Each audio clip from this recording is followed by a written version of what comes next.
আজকে ১লা জুন, আর ১লা জুন সরকার বলেই ছিল যে সরকারি বাসে মেয়েদের কিন্তু ভাড়াটা ফ্রি। আর আজকে কিন্তু আমি নিয়ম মেনে এই সরকারি বাসে রোজই যাই, আজকেও আমি সেই নিয়ম মেনেই এখানে বসে পড়লাম।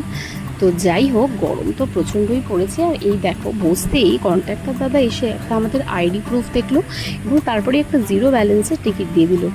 আমার এই বালিহল থেকে ইকোস্পেস যাওয়ার রাস্তায় ৫০ টাকা ভাড়া পড়ে, সেটা কিন্তু আজকে সম্পূর্ণ ফ্রি। কিন্তু আমি একটা কথা বলবো, আমি নয় ফ্রি দিলাম, এখানে অনেকেই এই যে এত টাকা ভাড়া দিয়ে যাচ্ছে, সেখানে সরকারকে একটু দেখতে হবে যে এই এসি বাসগুলো কিন্তু একদমই সঠিক নয়। মানে এখানে নামমাত্রই এসি, প্রচণ্ডই গরম থাকে। তো সরকারের কাছে আমার একটু আবেদন রইল, যদি এই বাসগুলোর একটু মান উন্নয়ন করা যায়। তবে যাই হোক, সরকারের খারাপ দিকটাও যেমন সবাই তুলে ধরছে, ভালো দিকটাও কিন্তু তুলে ধরাটা আমাদের জনগণের একটা নৈতিক কর্তব্য। তো আজকে আমি আমার এই এসি বাসের এক্সপিরিয়েন্সটা তোমাদের সামনে তুলে ধরলাম। আর অন্যান্য মেয়েরা কোথায় কীরকম কী এক্সপিরিয়েন্স করলে, কতটা কি ফ্রি পেলে, সেটা যদি একটু কমেন্ট করে আমাকে জানাও, তাহলে আমি তো বুঝতেই পারবো, প্লাস এই ভিডিওটা যারা দেখছে তারাও জানতে পারবে।